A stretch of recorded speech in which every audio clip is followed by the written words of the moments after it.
자, 식사를 맛있게 하셨습니까? 네. 예, 그럼 오후 수업 계속 진행하도록 하겠습니다. 자, 교재 7쪽에 건축물의 용도 및 용도 변경 방법. 자, 아까 공부했던 것을 확인하라고 거기다 좀 적어놨는데요. 자, 한번 보시면 제일 먼저 학원. 학원의 종류 아까 용도가 4가지 나왔었죠? 제일 먼저 아동용 500제곱미터 미만의 학원은 어디에 속한다? 2종 근린생활시설입니다. 두 번째, 500제곱미터 이상의 성인용 학원은 어디에 속한다? 교육연구시설입니다. 교육연구시설. 자동차 운전학원 정비학원은 어디에 속한다? 자동차 관련시설입니다. 자동차 관련시설. 무도학원은 위락시설입니다. 위락시설. 자, 이렇게 4가지 학원의 종류 기억하시고요. 그 다음 음식점의 종류 4개 나오죠? 제일 먼저 300제곱미터 미만의 휴게음식점 1종 근생, 300제곱미터 이상 2종 근린생활시설. 2종 근린생활시설. 2종 근린생활시설은 어디에서만 건축이 안 된다? 전용 주거지역만 안 된다. 그 다음에 일반 음식점은? 일반 음식점은 면적과 관계없이 언제나 2종 근린생활시설입니다. 언제나 2종 근생. 단란점 150제곱미터 미만은 2종 근생. 150제곱미터 이상은 위락시설. 근데 둘 다 3번 전부 다 이건 둘 다 어디에서만 설치가 가능하다고요? 상업지역밖에 안 된다. 상업지역. 유흥주점. 유흥주점 무조건 위락시설이죠. 위락시설. 자, 그래서 음식점의 종류 4가지를 기억하시고 기타 여러분 그 면적 좀 기억해야 될 거 거기 적어놨습니다. 500제곱미터 미만의 사무실은 어디 속하나요? 2종 근생. 500제곱미터 이상의 사무실은? 일반 업무. 일반 업무 시설이죠.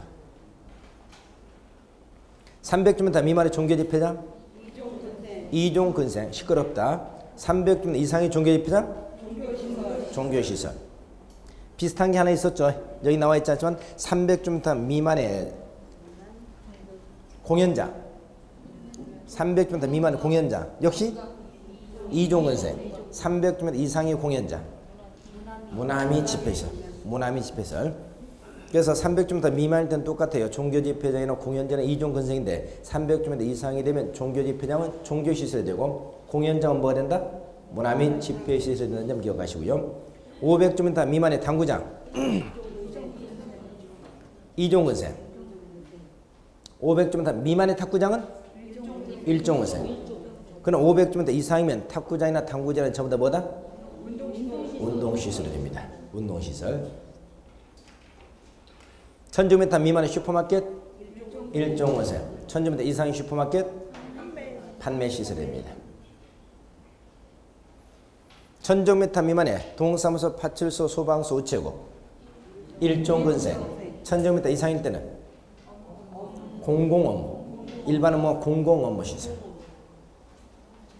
1000제곱미터 미만의 아까 방송시설, 통신시설, 방송국 전신전화국 1000제곱미터 미만일 때 1종 근생이죠. 1000제곱미터 이상일 때 어디 속한다?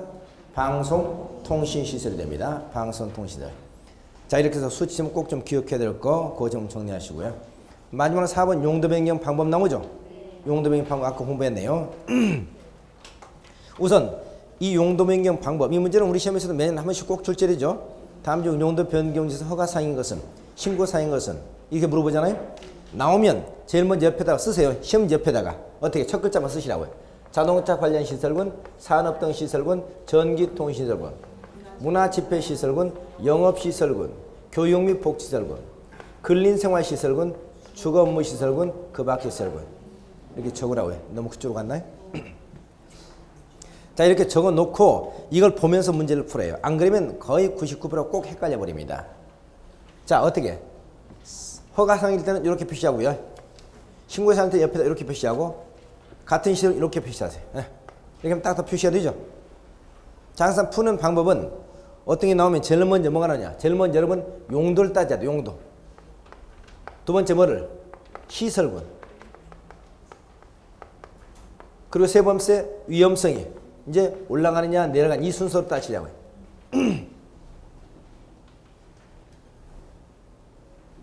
자, 해보겠습니다. 먼저 1번 호텔을 도서관으로 용도 변경한다. 네? 보세요. 여기 양 보세요. 호텔을 도서관으로 바꾸는 거죠? 도서관으로. 호텔은 자 용도가 뭐다? 호텔 뭐예요? 숙박시설. 일반 숙박시설. 숙박시설. 자, 숙박시설이죠? 숙박시설입니다. 그럼 시설군 무슨 시설군? 그걸 알아야 되잖아요. 숙박시설은 아까 영업시설군이잖아요. 영업시설군. 그렇죠? 그러면 영업시설군이다. 자, 도서관은 뭐죠? 도서관. 교육연구시설이야. 교육연구시설. 그래서 교육연구시설이다. 그럼 교육연구 무슨 시설군? 무슨 시설군? 저기 저 알아야 되잖아요. 교육 및 복지시설군. 교육 및 복지시설군이죠. 그래서 교육 및 복지시설군에 속합니다. 자, 그러면 여기 영업시설군에서 교육 및 복지시설군이 내려가죠. 내려갈 때는 어떻게? 시험 옆에다 이렇게 옆으로 이렇게 표시라 이렇게 친구. 항상 순서 이렇게 푸시라고요. 자, 두 번째 장의사를 장례식장으로. 장의사 용도가 뭡니까? 용도. 장의사. 이종 근린생활시설. 이종 근린생활시설. 이종 근린생활시설은 무슨 시설군? 주거 및 업무시설군. 몇 번? 여기죠? 주거 및 여기입니다. 자, 그 다음에 장례식장은 뭐다? 용도가? 장례식장. 시설군은? 산업 등 시설군. 여기죠? 한참 올라가죠? 그럼 어떻게? 이제 위로 올라가고 있죠. 이렇게 올라가는 표시예요. 자, 다세대주택을 종교집회장으로 변경한다. 면적이 300제곱미터 미만이다. 다세대주택은 용도가 뭐죠? 공동주택. 공동주택. 공동주택 무슨 시설군? 주거 및 업무시설군. 종교집회장 용도가 뭐죠? 300제곱미터 미만이니까. 이종 근생. 이종 근생 무슨 시설군? 근린생활시설군. 그렇죠? 근린생활시설. 여기죠? 그럼 주거 업무시설 위로 올라가죠? 무슨 상이다? 허가상이다. 그렇죠? 이렇게. 유치원을 청소년 수련원으로. 자, 밑에 유소호스텔 연구소로. 유소호스텔은 무슨 시설? 수련시설. 무슨 시설군? 교육 및 복지시설군. 여기죠? 그 다음에 연구소 뭐다? 역시 교육연구시설. 교육 및 복지시설군. 같은 시설군이죠? 어떻게? 옆으로 표시하면 되겠죠. 이렇게. 그죠? 유치원을 청소년 수련원으로. 자, 유치원 용도 뭐다? 교육연구시설. 교육연구시설. 무슨 시설군? 교육 및 복지시설군. 여기죠? 교육복지시설군. 그 다음에 청소년 수련은 역시 교육연구시설. 교육 및 복지시설군이죠? 같은 시설군이다. 옆으로 이렇게 표시하면 되겠죠. 그렇죠? 자, 그러면 신고, 허가, 건축물대장, 기재사항 변경 신청. 그렇죠? 이렇게 딱 풀면 어때요? 적어도 이 문제는 확실하게 맞았다. 확신이 쓰잖아요. 그렇죠? 어떤 문제는 여러분 국토개법 문제 같은 열심히 읽어봐도 무슨 말인지 모르겠죠. 그럼 그때 와서 찍어. 찍고 나서 시간은 다 지나고 찝찝하지. 근데 이런 문제는 어때요? 여러분이 딱 풀고 이건 맞았다. 분명 확신이 쓰잖아요. 그렇죠? 건축법의 특징이 그래요. 건축법 시간도 적게 걸리고 정답이 아니라 확신이 빨리빨리 쓴다고요. 자, 그래서 이런 문제는 절대 틀리시면 안 됩니다. 건축 용도 변경. 아셨죠? 중요한 건 뭐다? 건축 용도 아까 정리하는 거. 그 다음에 28개 용도가 무슨 시설에 속하는 요거. 이걸 정리만 하면 문제를 맞을 수 있어요. 이게 실제로 굉장히 중요합니다. 실제로 굉장히 중요해요. 용도 변경. 특히 우리가 실무에서는 말이죠. 실무에서는 이게 엄청 중요해요. 제가 이 노원에서 얼마 전에 재작년인가 여기서 실제로 우리가 실무하면서도 뭡니까? 안마시술소. 안마시술을 경미를 받아가지고 원룸으로 용도 변경해가지고 어떻습니까? 아주 고수를 올렸던 경우 있어요. 누구에게. 그러니까 실제로 그렇습니다. 이게 용도 변경 방법 이걸 잘 모르면 이거 못한다고요. 안마시술소 같은 건 우리가 뭐예요? 안마시술소가 경미로 나왔는데 가격이 뚝 떨어졌어요. 가격이 한 30%까지 떨어졌다고요. 처음에 8억 정도 남아가지고 거기다 한 2억 몇 초까지 떨어졌으니까. 그러니까 안마시술소 나오니까 대부분 사람들 어떻습니까? 가격은 떨어져도 대부분 달려들진 않잖아요. 왜? 안마시술소 해서 뭐 하기 그래. 안 마실 수만 바라본단 말이냐. 그런데 어때요? 전문가들 입장에서는 이걸 나중에 어떻게 용도 변경할 수 있는 이걸 갖다 봐야 되잖아요. 안 마실 수 2종 근성이지 않습니까? 그죠? 근데 그 원하는 사람이 저한테 요구하는 게 노후에 원룸 사업을 좀 해보고 싶다 하는 건데 그게 나왔어요. 그래서 제가 그걸 갖다 이 경매를 받으라고 그랬습니다. 그러니까 제가 그걸 경매를 받아서 뭐 할게요. 이 나이에 제가 안 마실 수 뭐 이렇게 얘기하시더라고요. 그래서 그걸 갖다 받아가지고 안마시설 원룸으로 개조를 하자. 그러면 안에 어떻습니까? 룸이 전부 다 딱딱 칸막이 돼 있죠. 칸막이 되기 때문에 비용도 얼마 안 들어, 인테리어 비용도 얼마 안 들어 딱 룸을 받고 방이 15개가 나오더라고요. 방이 15개 딱 나오니까 어떻습니까? 5천에 30만 원씩. 이렇게 임대가 바로 나갔어요. 그러니까 어떻습니까? 그러면 실제로 30%의 아주 저렴한 걸 받아가지고 나중에 완전적인 노후 자금을 갖다 마련할 수 있죠. 그래서 굉장히 그분이 지금도 저를 굉장히 좋아합니다. 그러니까 실제로 이걸 모른다 이 말이지. 우리는 어떻습니까? 안 마시는 2종 근성이고 원룸은 어떻습니까? 원룸은 이거랑 용도 변경이 쉽다는 거. 이런 사실 알기 때문에 이걸 갖다 접근하지 모르는 사람이 이걸 못한다는 얘기죠. 그러니까 여러분이 여기서도 이루어야 시험에서도 중요하지만 가장 중요한 것은 실무에서 굉장히 중요한 거예요. 그래서 여러분이 이 용도 변경 앞으로 잘 좀 기억하시기 바랍니다. 자, 그러면 사실 건축에서 가장 부담스러운 건축 용도 이 부분이 전부 다 끝났습니다. 자, 그 다음에 8쪽을 한번 보세요. 8쪽을 보시면 8쪽 이건 또 뭐냐? 이제 건축물의 용도 지원의 행위 제한이잖아요. 다시 말해서 우리가 21개 용도 지원에서 어떤 건축물을 건축할 수 있느냐 이게 건축 제한이죠. 이게 또 이제 중요하지 않습니까? 우리 실무에서 가장 중요한 게 이거죠. 여러분이 어때요? 어느 쪽에 땅이 나와 있고 그 땅에다가 어떤 사람이 땅을 사겠다는 사람도 있는데 이 사람이 여기다가 뭘 건축할 것인지 물어봐가지고 이게 건축이 되는지 안 되는지 이걸 갖다 판단해 줘야 돼요. 이걸 모르면 여러분 중요할 수가 없죠. 그래서 가장 중요한 것이 바로 이건데 이 문제는 자 묻겠습니다. 여러분 21개 용도죠. 21개 용도 지원에서 어떤 건축물을 건축할 수 있느냐. 건축자는 어디서 규정하고 있죠? 아까 오늘 용도 지원에서 크게 세 가지를 규정한다고 그랬잖아요. 용도 지원에서 세 가지를 규정한다. 1차적으로 뭐예요? 건축제한. 건축제한이 뭡니까? 용도 지역에 따라서 건축물의 건축한 용도, 종류, 규모가 달라진다는 얘기죠. 이게 건축제한입니다. 2차적으로 건폐율, 3차적으로 용도율이잖아요. 이때 첫 번째 제한이 건축제한이죠. 21개 용도에서 어떤 건축물을 건축할 수 있느냐 없냐 이 내용이 어디에서 규정하고 있냐고요. 천하 없어도 이건 꼭 기억하고 있어야 되죠. 실무에서 가장 중요한 내용이니까. 어디? 21개 용도 지역에서 자 쉽게 말합시다.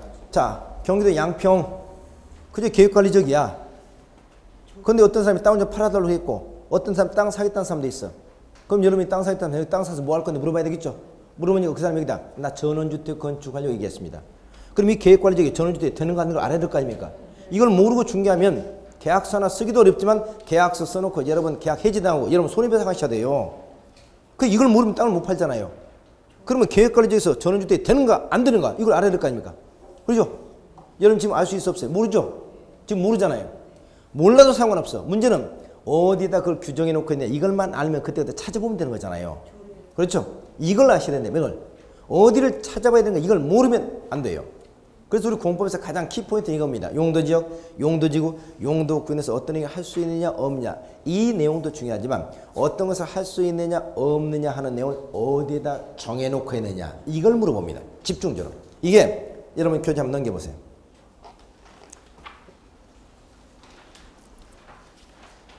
바로 10쪽 10쪽 10조면 국토교통상 행위제한 나오죠. 자 제일 먼저 뭐예요? 용도지역 행위제한 하나 용도지구 행위제한 용도구에 나와있죠. 용도지역 용도지구 용도에서 어떤 할 수 있냐 없는지 이걸 어디다 규정해놓고 이걸 다 비교해놨습니다. 요거 가장 중요한 게 공법에서 이겁니다. 용도지역 용도지구 그래서 이건 천하 없어도 꼭 기억하셔야 돼요. 그럼 첫 번째 보세요. 용도지역 행위제는 원칙적으로 어디에 규정하고 있다고요? 국토계획법 시행령이지 않습니까? 국토계획법 시행령. 그러니까 21개 용도지역에서 뭐 여기다 모텔 건축할 수 있냐? 전원주택 건축할 수 있냐? 공장 건축할 수 있냐? 이게 궁금하거든 항상 어디를 찾아봐라? 국토계획법 시행령을 찾아보셔야 되는 겁니다. 그 다음 그거 말고 특별규정 나오죠? 특별규정. 그래서 특별규정 첫 번째 농공단지에 관한 내용 두 번째 농림지역중 3개 나오죠? 그 다음에 자연환경 보호구역 5개 지역 나오죠? 요거 꼭 한 문제 출제되는 부분 이겁니다. 그래서 여기서는 21개 용도 지역에서 행위지 않은 원칙적으로 어디서 정하고 있다? 국토개법 시행령입니다. 그러면 국토개법 시행령을 그때그때 찾아봐야 되는데 자 다시 앞으로 가세요. 8조 8조 이건 국토개법 시행령 내용 중에서 우리 시험에서 가장 자주 출제되는 것만 제가 정리해 놓은 겁니다. 이거. 자, 그래서 여기 있는 것들은 머릿속에 꼭 좀 기억을 하셔야 돼요. 예컨대 자 1번 단독주택을 건축할 수 없는 적이 딱 두 군데 있다. 어디? 유통상업적과 전용공업적입니다.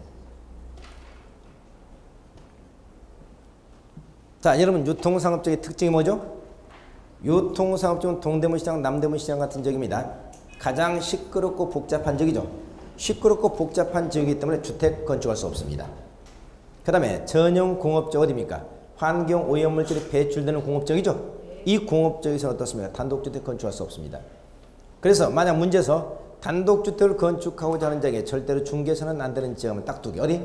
유통상업적, 시끄럽고 복잡한 지역, 전용공업적, 환경 오염물질이 배출되는 곳, 이 두 군데만 기억하세요.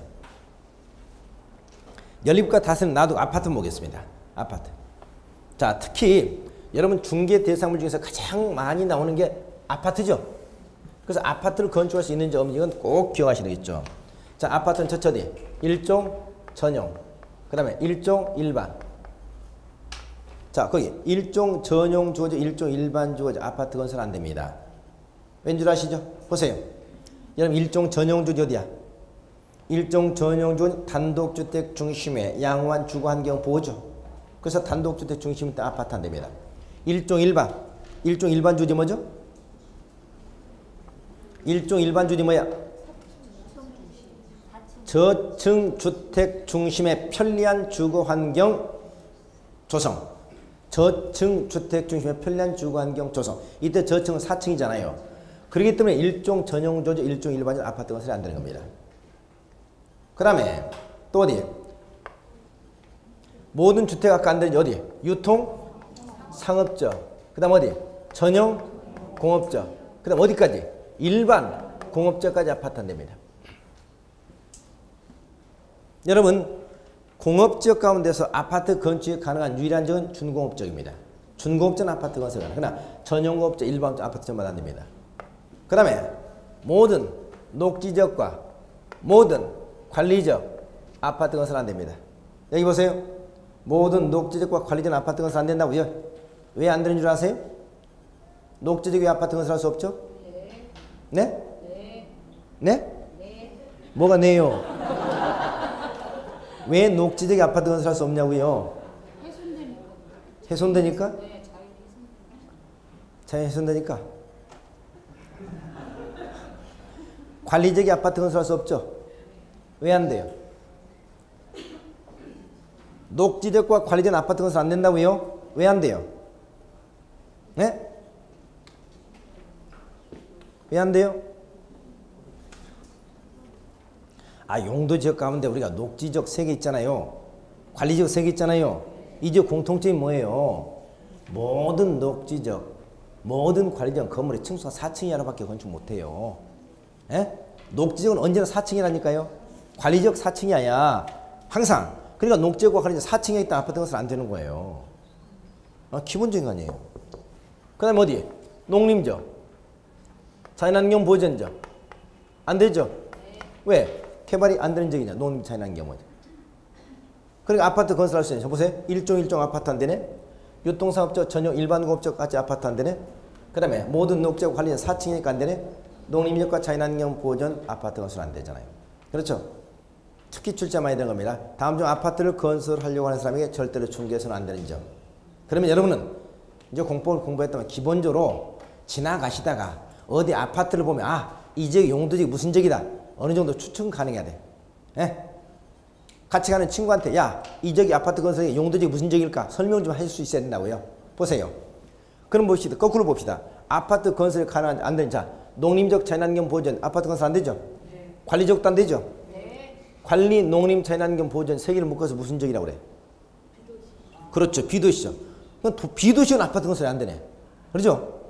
근데 녹지적이지는 녹지는 도시적이죠. 도시적 가면 녹지적 안 되네. 그러면 결론적으로는 아파트 건설이 가능한 지은 도시 지역이면서 주거적, 상업적, 공업적 이게밖에 안 돼. 에? 관리, 농림, 자연환경 보호전요. 도시적, 녹지지는 안 된다고요. 그러니까 아파트가 건설돼 있으면 일단 우리는 어떻게 추측한다? 도시적이다. 두 번째, 주거적이든가 상업적이든가 공업적 셋 중에 하나 된 말이에요. 아시겠죠? 그럼 좀 더 볼까요? 우리가 주거적 중에서 1종 전용, 1종 일반 안 되죠? 그럼 어디? 2종 전용 주거죠. 그 다음에 2종, 3종 일반 주거죠. 그 다음 어디? 준 주거죠. 여기가 아파트 건설 가능하다는 얘기예요. 2종 전용 주거죠. 2종, 3종 일반적, 준주거. 그 다음 상업적 있죠? 상업적 주거들이 중심 상업적. 그 다음에 일반 상업적, 근린 상업적. 왜? 유통상업적 모든 주택이 안 되니까. 그 다음에 공업적 가면 어디? 준공업적. 왜? 전용업, 일반업적 안 되니까. 아파트 건축이 가능한 지 이적밖에 없어요. 아셨죠? 어디? 도시적 가운데 2종 전용주거죠. 2종, 3종 일반주거죠. 준주거죠. 그 다음에 상업적 가운데 중심상업적, 일반상업적, 근린상업적. 그 다음에 공업적 가운데 준공업적. 여기만 아파트 건설 가능하다. 아셨죠? 그런데 좀 더 깊이 들어가 볼까요? 여러분이 정상적인 사람이면 중심상업적. 여기다 아파트 건설할 겁니까? 절대 안 되죠. 왜요? 그 땅값이 비싼 쪽에다 아파트 건설하면 그다음 덜 떠진 사람이지. 그렇죠? 일반 사업적. 그렇죠? 그러니까 여기다가 만약 중심상업적, 일반상업적, 근린상업적, 특히 준주거적까지 여기 상업적 기능 있죠? 중심상업적, 일반상업적, 근린상업적, 준주거에다 건축한다면 아파트는 아닙니다. 아파트는 아니야. 그건 뭐냐? 주상복합이지. 아셨죠? 주상복합도 중심상업적은 땅값이 너무 비싸니까 없을 겁니다. 중심상업 고층 빌딩이니까 보통. 그러면 보통 주상복합이 건축되는 지역이 바로 뭐냐? 준주거적, 근린상업적, 일반상업적 이지 말이에요. 그럼 일반 아파트가 들어서 있는 지역은 어디다? 보통 2종 전용, 2종 3종 일반주거적, 준공업적. 그렇죠? 이런 지역만이 아파트 건축이 가능하단 말이지. 예. 지나가던 아파트를 보면 어떤 이 지역 용도지 무슨 지역인가? 대충 여러분 설명할 줄 아셔야 돼요. 아셨죠? 자, 이거 출제 자주 됩니다. 이거 꼭 기억하세요. 그다음 숙박시설 보겠습니다. 숙박시설은 모든 상업적 하나 밑줄, 준공업적, 계획관리적 밑줄. 거기만 허용됩니다. 여러분 숙박시설이 건축이 가능한 적, 지나가다가 모텔을 보면 이 적 무슨 적이다? 상업적이든가 아니면 무슨 적? 준공업적이든가 아니면 무슨 적? 계획관리적. 여기만 가능하다 기하세요. 그러니까 모든 상업적에서는 아파트 건설이 가능해요. 여러분 주거지에서 모텔 돼야 안 돼요? 주거지에서 모텔? 안 되죠. 주거지에서 모텔을 건축하면 아파트 산적 모텔 가서 하면 되겠어요? 안 되죠. 그래서 우리가 안 돼. 그래서 상업적하고 준공업적, 준공업적 공업 플러스 주거적, 그리고 계획관리적만 숙박시 가능합니다. 여기는. 가능한 쪽이든 불가능한 쪽이든 둘 중에 하나를 기억하라고요. 그래서 숙박시 건축됐다면 상업적과 어디? 준공업적과 계획관리적이다 기억하세요. 밑에 위락시설 봅니다. 위락시설은 오직 어디서만? 상업적에서만 기억하세요. 위락시설이 있다 그러면 상업적밖에 안 됩니다. 6번 제1종 근린생활시설 나오죠? 1종 근린생활시설은 어디? 모든 용도지에서 가능하다. 모든 용도죠. 그 다음 2종 근린생활시설 봅니다. 2종 근린생활 원칙 전용주거적, 보존녹지, 자연환경 보호전이 금이 된다고 그랬죠? 거기는 원칙 전용주거적, 여기다만 밑줄 전용주거적. 물론 보존 녹지적이나 자연환경 보호전제도 금지가 됩니다만은 여러분 근린생활시설을 자연환경 보호전적, 녹지적 건설할 일은 거의 없거든요. 그러니까 기억하셔서 전용주거적 하나만 기억하지 않습니다. 그래서 무슨 말이냐? 제2종 근린생활시설은 어디서만 안 된다고요? 전용 주거적만 금지된다 이렇게 보시고. 그러나 안마시 쓸 수 있죠? 놔두시고. 자, 단란점 봅니다. 단란점 150점 미만 있죠? 150점 미만의 단란점은 이건 무슨 시설? 2종 근성이라고 그랬죠? 근데 이건 어디서만 가능하다? 예, 150점 이상과 마찬 상업적밖에 안 됩니다. 그 다음 종교지표장 300점 미만의 종교지표 2종 근성이죠? 근데 이거 하나만 어디서도? 모든 용도에서 가능하다. 아까 어때요? 새벽 5시에 종 치지 않는 조건으로 풀었다고 그랬죠? 요거 기억하세요. 그래서 여러분 앞으로 교집을 마시고 1종 근성은 어디에서? 모든 용도에서 가능하다. 2종 근성은 어디만 안 된다? 전용 주거정만 안 된다. 그런데 그 전용 주에서 가능한 게 딱 하나 있다. 뭐다? 300제곱미터면 총교집회장. 반면에 이종 근생인데도 불구하고 상업지역밖에 안 되는 게 딱 하나 있다. 뭐다? 단란주점. 이렇게 이해하시라고. 그럼 초중고등학교 꼭 기억하세요. 초중고등학교. 어디만 금지된다? 전용공업체. 여러분 아이들 학교 전용공업체 보내겠습니까? 환경오염물질 배출되는 거 절대 안 되죠. 그래서 우리가 여기서 초중고등학교 금지하면서 전용공업체가 딱 하나밖에 안 됩니다. 여러분 우리 21개 용도지역 가운데서 규제가 제일 강한 지역 중에 하나가 자연환경 보전지입니다. 무슨 지역? 자연환경 보전지역에서 가능한 게 딱 두 가지 있어요. 첫째 뭐냐? 농어가주택하고 바로 초등학교입니다. 그러니까 초등학교는 전용 자연환경 보전지역 내에서도 가능해요. 근데 안 되는 게 딱 어디? 전용 공업지역이다. 환경오염물질의 배출 등 이건 우리가 초등학교가 안 된다. 기억하시 바랍니다. 자 일단 여기까지만 기억하세요. 자 밑에 10번 11번 10번 여기 너무 무리하지 마시고 오늘은 그래서 여기까지 지금 설명했던 이 내용은 좀 꼭 기억하셔야 되고 이건 여러분 문제 풀다면 자주 나오죠. 다음 중 단독주택을 건축할 수 없는 것, 다음 중 아파트를 건축하고자 하는 중개에서는 안 되는 것은 나오면 지금 설명했던 그 내용 정도만 기억하시면 문제 다 풀립니다. 자 그래서 이 내용 좀 꼭 좀 기억하시기 바랍니다. 그 다음에 그러면 아까 이제 공부를 했으니까 자 10쪽을 먼저 보겠습니다. 10쪽 계속 이어서 먼저 보도록 하죠. 10쪽 10쪽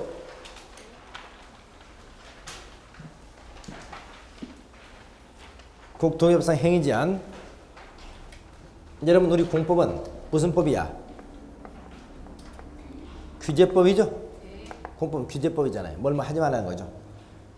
그러면 공법은 뭘 하지 마라 하지 말라 규제법이고 여러분 중개업자는 뭘 해야 먹고 살죠? 하지 말라는 것을 피해서 뭘 해야 먹고 사는 직업이잖아요. 그렇죠? 해야 먹고 사는 직업이야. 그러면 중개업자 알아야 될 건 뭐다? 뭘 하지 말라고 한 것인가? 그걸 알아야 되겠죠. 그걸 알아야 뭘 피할 거 아닙니까? 근데 하지 말라는 내용이 너무 많으니까 그 내용을 우리는 전부 다 알고 있을 수가 없어. 그 대신 뭘 알면 된다? 뭘 하지 말라는 내용을 어디다 규정해 놓고 있는가? 이것만 알면 그때그때 찾아볼 수 있다는 겁니다. 그러니까 출제 키포인트는 꼭 그게 있습니다. 무엇을 금지하고 있다? 어떤 것을 금지한다는 내용을 어디다 정해놓고 있는 이걸 주로 출제한다는 겁니다. 그렇죠? 그래서 우리는 이게 용도지역, 용도지구, 용도구역 내에서 어떤 이가 금지되고 있다 하는 내용을 어디에다 정해놓고 있는가 이걸 꼭 기억하셔야 돼요. 이게 공부에서 가장 핵심적인 내용입니다. 우리는 흔히 말이죠. 보세요. 우리가 누구하고 영어 회화를 하다가 말이죠. 단어 몇 개 모른다고 해서 말이 안 통하는 거 아니죠. 그렇죠? 기본적인 내용만 알면 하다가 모르면 뭐 하면 돼? 단어 모르면 뭐 하면 돼? 아니 찾아보면 돼. 네. 찾아보면 된다고요. 그런데 우리를 찾아볼 때 어디를 찾아봐야 돼? 사전을 찾아봐야 되죠. 무슨 사전을 찾아봐야 돼? 영어 사전을 찾아봐야 되잖아요. 그렇죠? 그런데 문제는 뭐다? 저는 그 단어도 모르고 있고 무슨 사전을 찾아봐야 되는지도 모르고 있다. 그러면 이거 모른다고 하는 거야. 그렇죠? 그럼 여러분 단어를 알고 있든가 단어를 모르면 단어 어디를 찾아 이 두 가지를 알고 있으면 하는 거죠. 여기도 마찬가지라고요.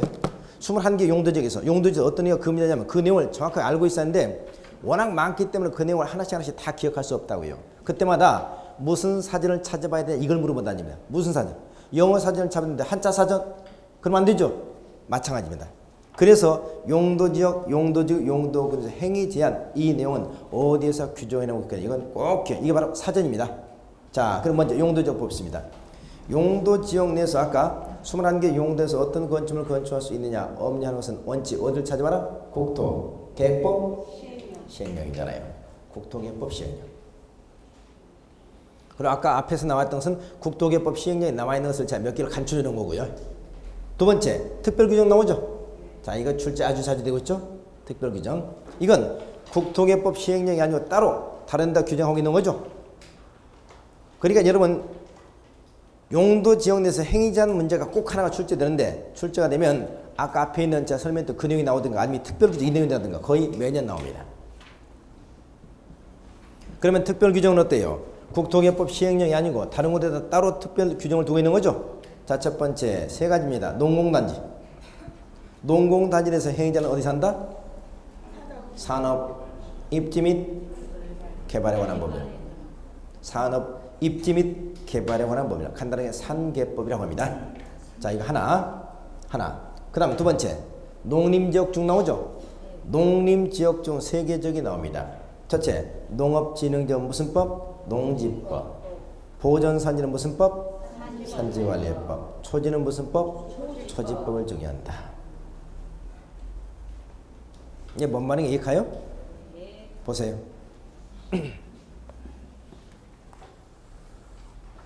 여기가 농림지역입니다. 이 농림지역 내에서 갑이 토지를 가지고 있어요. 갑이 이 농림지에서 어떤 건축물을 건축할 수 있는지 없는지 궁금하거든. 어디를 찾아봐야 돼? 어디를 찾아봐야 돼? 농지법.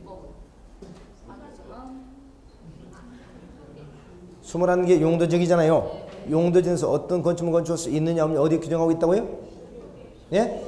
농지법이 아니야. 국토개법 시행령이다 이 말이야. 국토개법 시행령. 아셨죠? 그런데 이 농림지역 뭐가 있냐? 농지가 있어요. 무슨 지역이? 농업, 진흥, 지역, 농업진흥지역. 이 농업진흥지역에서 행위자는 무슨 법을 정의한다? 농지법. 농지법입니다. 자, 농림적이 농지법이 아닙니다. 농림적이 농지법이 아니야. 농업진흥적이 농지법이 아니에요. 아셨죠? 농업진흥지역에다 농지법 정한다 그럼 큰일 나요. 뭐라고요? 농림지역 중농업진흥지역 농지법 말이죠. 무슨 말이냐? 여기가 자연환경 보전지역이에요. 자연환경 보전지역 내에 뭐가 있냐? 농업 진흥지역이 있어. 이렇게 있을 수 있나요? 자연환경 보니 개발이 금지된 지역이잖아요. 여기도 개발이 금지된 지역이죠. 농업진흥지역 전부 다 개발이 금지된 땅이죠. 여기는 농림지역이 올 수도 있고 자연환경 보전지역이 있을 수도 있다고요. 그럼 자연환경 보전지역 내 이 농업진흥지 있죠. 이거 여기서 무슨 행위가 금지된다. 어디를 찾아봐라? 자, 자연환경 보전 행위자 어디서 국토개법 시행령이 있죠. 이 농업진흥지역 국토개법 시행령이다 이 말이에요. 예? 근데 이는 뭐예요? 농림지역 중 농업진흥지역 농지법. 농림지역. 그러니까 자, 농림지역에다 농지법도 아니고 농업진흥지역에다 농지법도 아니고 농림지역 중농업진흥지역 농지법이 말이에요. 즉 자연환경 보전지역에 농업진흥이 있다. 그러면 어떤 자연환경 그냥 국토개법 시행령을 정의한다는 얘기예요. 농림지역 중 자, 보전 산지가 있습니다. 보전 산지. 이 행위자는 무슨 법? 산지 관리법을 정의한다. 여기 뭐가 있다? 초지가 있다. 초지. 초지는 무슨 법? 초지법을 정의한다. 여기에 만약에 보전산지가 있다. 보전산지. 무슨 법? 국토개법 시행령이에요. 이게 가장 중요한 내용입니다. 근데 이 부분을 대부분으로 혼동을 해요. 이게 얼마나 중요한 내용을 모릅니다. 실제 말이죠. 보세요. 우리가 실무에 나가가지고 나중에 땅을 경매를 받는데 그 땅값이 어디야? 보전산지나 보전산지. 보전산 땅값이 쫙 떨어졌죠. 딱 떨어졌는데 이 보전산지에다가 어떤 건축물을 건축할 수 있는가 없는가 이걸 알지 못하면 그 땅은 아무나 쓸모없는 땅이 돼버리잖아요. 그러면 이 보전산지에다가 땅을 경매 받아가지고 내가 여기서 뭘 할 것인가 따져봐야 되겠죠. 이때 이 보전산지에서 어떤 건축물을 건축할 수 있는지 좀 확인해야 될 거 아닙니까? 예? 그럼 보전산지에서 어떤 건축물을 건축할 수 있는가 이걸 찾아봐야 되는데 이걸 어딜 찾으면 모른다 이 말이에요. 일반적인 사람들이. 보전산지는 무조건 뭐 어딜 찾아? 산지관리법 찾고 있단 말이에요. 돼? 농림지역 있는 보전산지만 산지관리법이고 만약 자연환경 보전산지 국토개법 시행령이라는 겁니다. 이게 굉장히 중요한 얘기예요. 아셨죠? 자, 그래서 앞으로 여러분 자 농림지역 중 3개 딱 묶어요. 농림지역 중 3개. 농업진흥지역은 농지법, 보전산지는 산지관리법, 초지는 초지법. 반드시 농림지역 중 이게 꼭 들어가야 됩니다. 그 다음 자연환경 보전지역 중 5개 지역 나오죠. 자연환경 보전지역 중 첫 번째 어디? 자연공원은 무슨 법? 자연공원법 적용합니다. 여러분 가까운 국립공원 북한산 네. 용도지구 무슨 적이야? 북한산 용도지구 무슨 적일까요? 자연환경 보전적입니다. 왜? 자연공원이죠. 자연공원은 자연환경 보전적이야. 그러면 이 북한산 내에서 어떤 얘기 하지 말라 하는 것은 어디 나와 있다? 국토개법 시행령이 아니고 자연공원법을 정의한다 말이죠. 자, 상선보호구역은 무슨 법? 수도법. 지정문화재 천연기념물 보호구역은 문화재보호법. 해양보호구역은 해양생태계 보전 및 관리에 관한 법이다. 수산자원보호구역은 수산자원관리법입니다. 여기서 중요한 점, 수산자원보호구역하면 여수 앞바다, 완도 앞바다 같은 데죠. 이 수산자원보호구역이 작년까지만 해도 수산업법이었습니다. 수산업법이 수산자원관리법으로 바뀌었죠. 자, 그래서 특히 5개, 자연환경 보호전적 5개 아주 출제하기 좋죠. 왜? 출제인들 가장 선호하기 있게 5개 딱 떨어지는 거니까. 요것만 누리시면서 3번이나 출제됐습니다. 아주 중요해요. 그러면 여러분 자 보세요. 우리 용도지역 내에서 건축 제한에 관한 규정하면 원칙적으로 된다. 국토개법 시행령. 그리고 특별규정을 크게 3가지 나누고 있어요. 3가지. 농공단지는 산업 입지 및 개발에 관한 법률. 농림적 중 3개죠. 자연환경 보전적 5개. 이건 머릿속에 꼭 기억하셔야 돼요. 네. 왜냐? 실제 시험에서 나올 때 말이죠. 자 보세요. 다음 중 국토개법상 용도지역 내에서 행위 제한에 관한 특별법이다. 옳지 않은 것은 이렇게 나온다고요. 갑자기 뭐라고 되냐? 택지개발지구는 택지개발 촉진법을 적용한다 이렇게 나옵니다. 택지개발지구는 택지개발 촉진법을 적용한다. 그럴듯하잖아요. 맞아요? 틀려요? 그런 얘기 없다 이 말이에요. 특별규정 요것만 특별규정이라니까. 나머지는 전부 규정이 없어. 그렇죠? 그래서 특별규정을 정확하게 알고 있어야 됩니다. 자, 이거 굉장히 출제해서 되었고요. 그다음 두 번째 용도지구 봅니다. 용도지구가 지정되면 행위자는 어디 사느냐? 자, 먼저 2번 봅니다. 특별시, 광시, 특별자치시, 특별자치도 시군 조례라고 있죠? 도시군계획 조례 밑줄 그어보세요. 조례.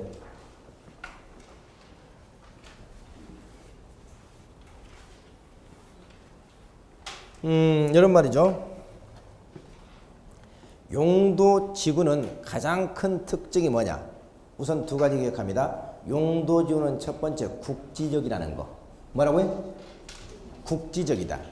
다시 말해서 전국적으로 지정하는 것이 아니고 우리 지역에서만 필요하니까 지정한다. 이런 국지적 성격이 있습니다. 두 번째, 용도지구는 얼마든지 중복 지정도 가능하다는 거. 이게 가장 큰 특징입니다. 그러면 용도지구는 국지적 성격을 갖는다고 그랬죠? 국지적 성격을 갖기 때문에 그 규제는 주로 뭘로 하겠습니까? 주로 조례로 합니다. 응? 용도지구에서 행위자는 주로 뭐로 한다고요? 조례를 한다고요. 보세요. 여러분 김포공항 인근 지역에 무슨 용도지구가 지정되어 있어요? 김포공항 인근 지역에 무슨 용도지구가 지정되어 있어? 3개가 지정되어 있습니다. 첫째, 최고고도지구. 두 번째, 군사시설보호지구. 세 번째, 공항시설보호지구. 3개나 지정됐어요. 거기는. 그래서 서울에서 가장 투자하면 안 되는 것이 바로 김포항 인근 지역이야. 강서구, 화곡동, 그러죠? 신월동. 땅값이 가장 낮은 지역이죠. 네. 그러면 그 지역 내에서 어떤 이가 금지라는 것은 뭐로? 주로 서울시 조례를 담겨있단 말이에요. 응? 서울시 조례. 여러분 관악구 신림동 같은데 서울대학교 앞에 있죠? 서울대학교 앞에서 무슨 용도지구가 지정됐어요? 학교시설보호지구가 지정됐어요. 학교시설보호지구. 우리나라에서 학교시설보호지구가 지정된 2군데 서울대학교 앞에 육군사관학교가 현재 학교시설보호지구야. 그러면 서울대학교 학교시설보호지구에서 어떤 건축이 금지되는가? 어디 나왔다? 서울특별시 조례에 나와 있다 이 말이에요. 아셨죠? 이렇게 시설보호지구 내에서는 주로 그 지역 조례가 합니다. 조례 뭐기 때문에? 국지적이니까. 그런데 용도지구 중에서 적어도 좀 더 규제가 강한 법으로 통일적으로 하고 싶다 그러면 법으로 특별 규정을 두고 있습니다. 그래서 용도지구에서 행위자를 특별히 법에다 규정을 두고 있는 것만 기억하시면 됩니다. 자, 그게 5개가 있죠. 보세요. 위에 국토개법 또는 기타 법이라고 있죠. 그리고 우리가 용도지구에서 행위자는 이렇게 하시면 됩니다. 국토개법이나 기타 법률에 특별한 규정이 있으면 그의하고 국토개법이나 기타 법률에 규정이 있는 경우를 제외하고는 뭐한다? 조례한다. 조례. 이 공식을 꼭 기억하셔야 되죠. 그러면 국토개법이나 기타 법률에 특별 규정을 두고 있는 지구가 5개 있죠. 용도지구 내에서 행위자는 이 5개 지구만 출제됩니다. 나머지는 전부 다 조례이기 때문에. 그럼 이것도 꼭 기억하셔야 되죠. 첫째, 고도지구입니다. 고도지구에서 행위자는 뭘 한다? 도시군 관리계획이죠. 여기 보세요. 고도지구가 있죠? 최고고도죠. 서울특별시에서 최고고도지구 어디 지정되어 있다고요? 김포광 인근죠. 그 다음에 한남대교 북단이 있죠? 한남대교 북단은 서울의 남산에 어때? 경관이 가려지기 때문에 한남대교 북단이시면 이제 최고고도 지정에서 건축을 높게 건축 못합니다. 그럼 이 최고고도지가 서울시장이 지정했겠죠?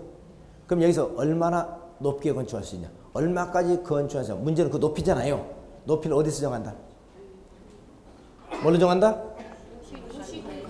도시군 관리 계획이 정하는 높이입니다. 여기서 높이를 뭘로 정하느냐? 이것도 우리 시험에서 3번이나 나왔습니다. 꼭 뭐라 나오죠? 국토계획법이 정하는 높이. 국토계획법이 정하는 높이. 맞아요? 국토계획법이 정하는 높이. 그러면 높이를 누가 정한다는 거야? 국회에서 국회의원들이 정한다는 거예요. 아니잖아요. 그 다음에 도시군계획 조례가 정하는 높이. 그러면 조례는 높이를 누가 정한다는 겁니까? 서울시 의원들이 정한다는 거잖아요. 그것도 아니야. 뭘로 정한다? 도시군 관리계로 정한다고 했죠. 도시군 관리계로 정한다는 건 뭐냐? 도시군 관리계 결정고시권자 서울특별시장이 직접 정하는 겁니다. 서울특별시장이 고도지구를 정하면서 최고 높이를 도시군 관리계로 직접 정해버린다고요. 이게 도시군 관리 계획이 정하는 높이입니다. 자, 이 높이를 뭐 할 수 없다. 높이를 초과하여 건축할 수 없는 지구. 이게 최고고도지구죠. 그래서 앞으로 우리가 최고고도지구 그러면 도시군 관리계획이 정하는 높이를 뭐하여? 초과하여 건축할 수 없는 지구. 왜? 최고 높이를 정한다고 그랬죠? 최고 높이를 정한다고 해서 높게 건축해라? 낮게 건축해라? 낮게. 그러니까 뭐 하지 마라? 초과하지 마라. 뭐가 정하는? 도시군 관리계획이 정하는. 그래서 앞으로 여러분 최고고도지구가 뭐냐? 그러면 높게 낮게 이렇게 얘기하지 마시고 최고고도지구? 서울의 대표로 한남대교 북단이나 강서구 김포광 인근 지역에 지정되는 것이 최고고도지구인데 건물을 낮게 건축해야 됩니다. 어떻게 낮게? 도시군 관리계획이 정하는 높이를 초과하여 건축할 수 없는 지구다. 초과하여 건축할 수 없는 지구다. 이렇게 얘기하세요. 그럼 얘는 꼭 출제될 때 여기를 도시군 계획 조례로 바꿔서 출제되든가 아니면 초과를 미달로 바꿔서 출제하든가 둘 중에 하나입니다. 그래서 앞으로 최고고도지구 그럼 뭐예요? 도시군 관리계획이 정하는 높이를 초과하여 건축할 수 없는 지구. 이렇게 꼭 기하세요. 됐죠? 그 다음 공항시설보호지 나오죠. 자, 우리나라에 시설보호지가 4가지 있었죠. 시설보호지고 첫째 학교시설, 공용시설, 항만시설, 공항시설보호지 이렇게 4개 있지 않습니까? 이 시설보호지구 내에서 행위자는 조례입니다. 아까 서울대학교 인근지역 서울시 조례라고 그랬죠. 그런데 무슨 지구? 공항시설보호지구만큼은 공항의 안전 문제를 지역 조례에다 맡길 수 없잖아요. 그렇죠? 그래서 공항시설보호지구만큼 무슨 법? 항공법을 정의합니다. 항공. 그 다음 취락지구. 취락지구는 다시 2가지 있죠. 집단취락지구와 자연취락지구가 있습니다. 집단취락지구는 행내에서 어디서 나요? 개특법과 개특법 시행령. 이 개특법이 뭐죠?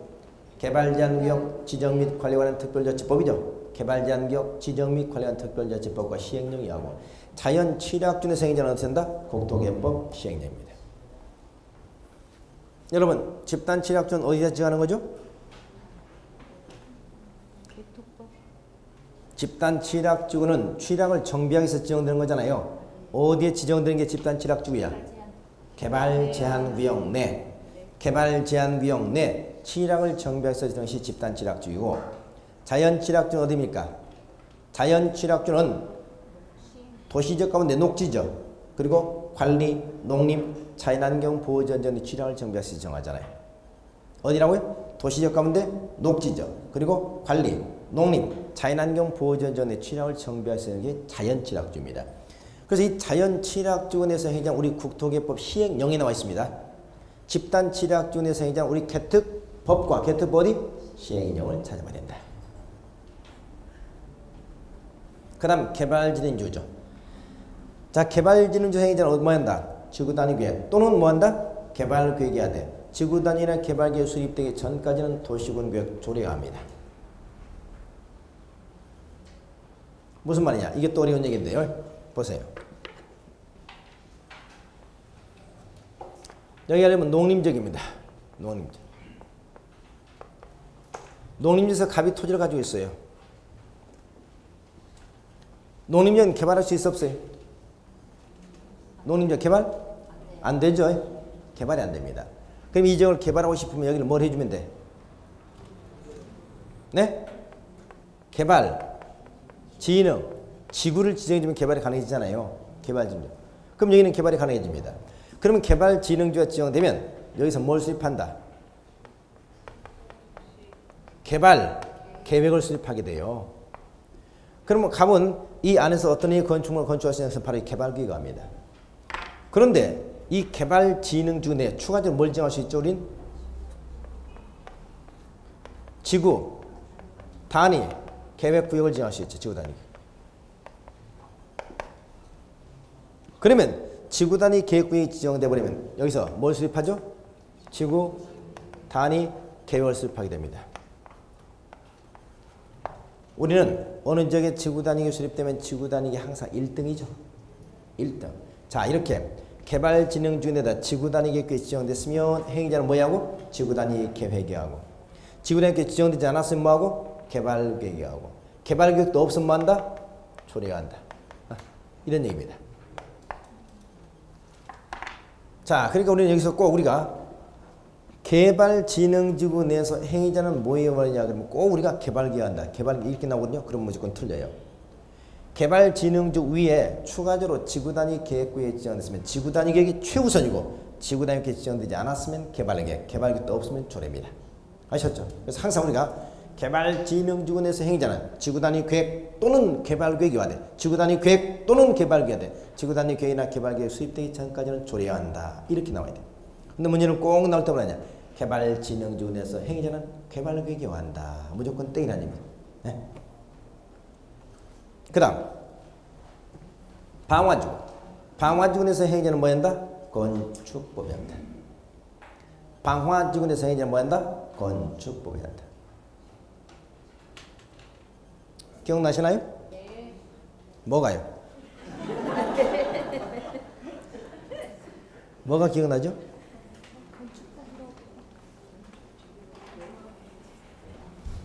그렇죠. 보세요.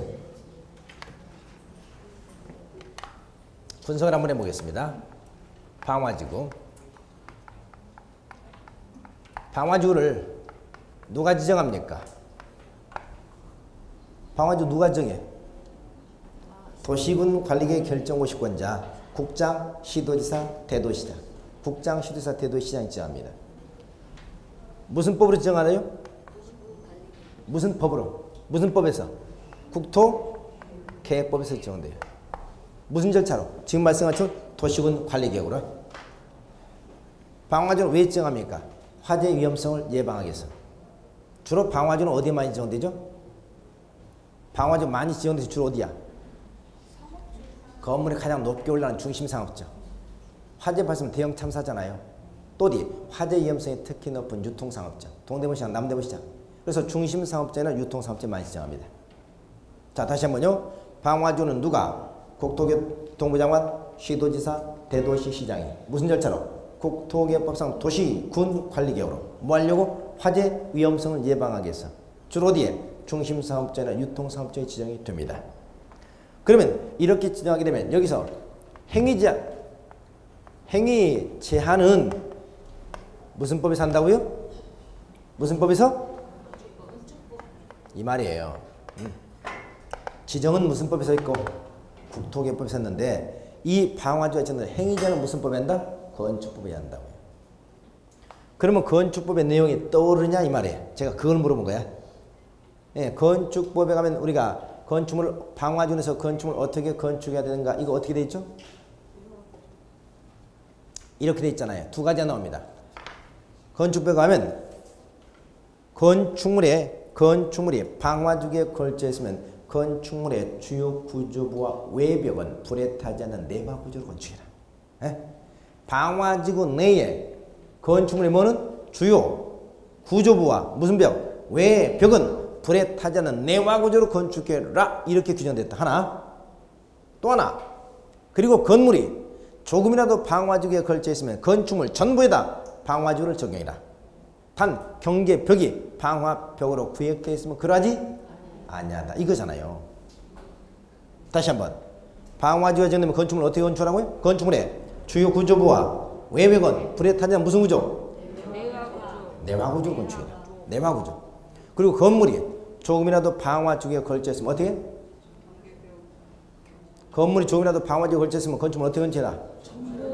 무슨 전부? 건축물 전부, 대지 전부, 건축물과 대지 전부.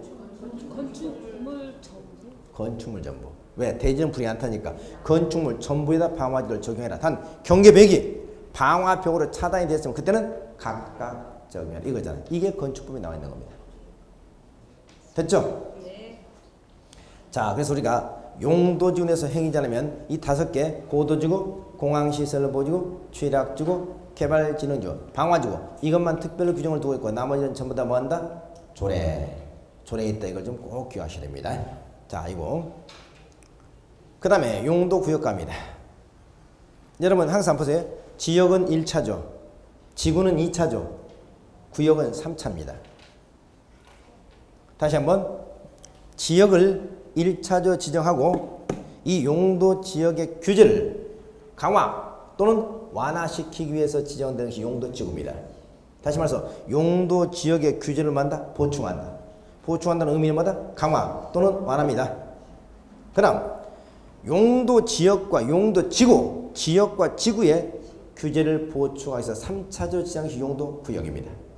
그래서 용도구역 3차라고 그래요. 여러분 지역, 지구, 구역 가운데서 규제가 제일 강한 게 뭘까요? 지역일까요? 지구일까요? 구역일까요? 구역이 제일 강합니다. 구역이 제일 강해요. 참고로 밑에 여러분 밑에 제일 밑에 빈칸에다 적어보세요. 빈칸 제일 밑에다가 쳐버리라고. 쳐버리죠. 제일 밑에 무슨 말이냐? 용도 지역, 그 다음에 지구, 구역 있잖아요. 여기 위반되면 형사처벌을 어떻게 받냐 이 말이에요. 기억나세요? 용도적 위반되면 처벌이 어떻게 되죠? 이거잖아요. 이거 얼마야?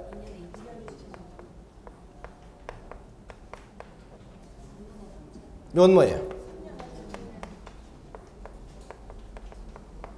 이런 얘기입니다. 그리고 용도 지역이나 용도 지구 위반되면 형량 2년 이하의 징역 또는 2천만 원의 벌금입니다. 용도 구역이 위반되면 3년 이하의 징역 3천만 원의 벌금입니다. 그래서 용도 구역이 가장 규제 강해. 아셨죠? 자, 그 다음 용도 구역은 용도는 딱 4개밖에 없죠. 보세요. 무슨 구역? 개발제한구역, 시가마도구역, 도시자연공원구역, 수산자원보호구역. 자, 규제가 제일 강할 때는 뭘로 하느냐? 법으로 합니다. 법. 그래서 여러분 용도구역 내에서 행위자, 용도구역 옆에다 적어보시죠. 용도구역 옆에다가 가로쳐놓고 가장 규제하기 때문에 뭐예요? 법 플러스 시행령. 이렇게 하는 겁니다. 용도구역 내에서 행위자는 어떻게 한다? 법과 시행령이 산다. 법과 시행령. 자, 그럼 법 보세요. 자, 먼저 개발제한구역은 뭐죠? 개발제한구역의 지정명 관리에 관한 특별법률 플러스 시행령. 시가보전구역은 우리 국토개혁법 플러스 시행령. 도시자연공원구역은 도시공원 및 녹지공원법 플러스 시행령. 수산자원보호구역은 수산자원관리법 플러스 시행령. 특히 수산자원관리법 밑줄 요건 수산업법이 아닙니다. 수산업법이 개정됐다고 그랬죠? 수산자원관리법 플러스 시행령. 자, 전부 다 법이죠? 그래서 법 플러스 시행령 이렇게 하시고 이 법이 위반됐기 때문에 3년 3천만 원 되는 겁니다. 그렇죠? 자, 그런데 여기서 이것도 기억해야지만 이왕 나왔으니까 용도구역. 이 용도구역 올해 지정권자가 출제할 가능성이 대단히 높습니다. 용도구역 지정권자.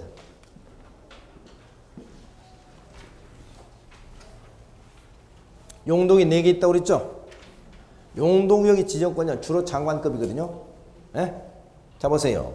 먼저 자, 개발 제한구역. 두 번째 시가와 조정구역. 세 번째 도시 자연공원구역, 공원구역. 네 번째, 수산자원, 수산자원 보고요.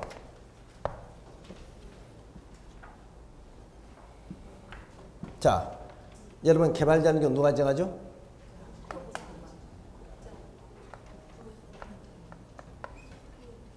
오직 국장입니다.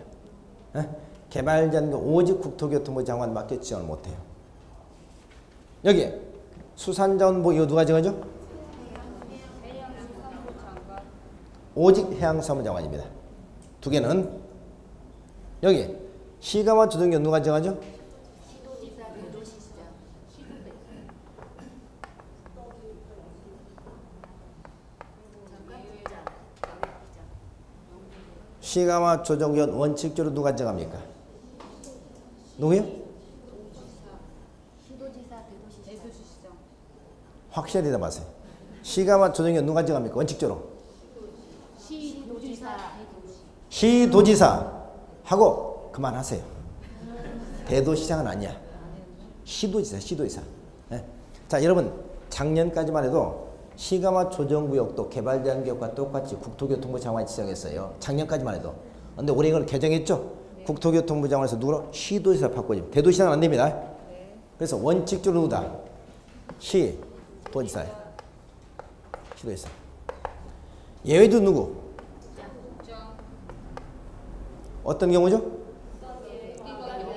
네, 국가계획과 연계해서 지정되는 경우. 국가계획과 연계해서 지정되는 경우 국장이 정합니다. 국가계획과 연계. 그럼 여러분 도시자연공원구역 있죠? 도시자연공원구역 하면 어디를 떠올리면 된다? 우리가 살고 있는 앞산, 뒷산 떠올리면 됩니다. 자, 그럼 도시자연, 요건 누가 정한다? 요건 도지사. 도지사. 또 누구? 대도시시장. 대도시. 요거예요. 다 다르죠? 요거 우리 기대하고 있는 문제.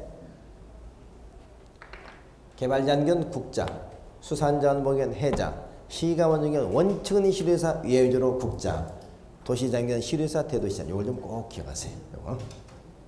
그래서 이렇게 하면 우리가 용도 지역, 용도 지구, 용도 구역 행위 제한 요거 이건 천하없어도 꼭 기억해라. 그리고 이런 것들 나오면 절대 틀려서는 안 돼요. 이런 거 나왔는데 틀렸다 그러면 점수 절대 안 나옵니다. 왜? 이건 우리가 워낙 중요한 규정들이고 이미 나올 걸 예상하고 있는 문제잖아요. 예상하고 있는 문제를 나왔는데 그대로 틀려졌다. 그럼 어때요? 이건 점수가 나올 수밖에 안 나올 수밖에 없죠. 다른 것은 점수가 안 나와요. 이런 것은 확실하게 정해지고 절대 틀려서는 안 됩니다. 자, 여기까지 잠시 쉬겠습니다.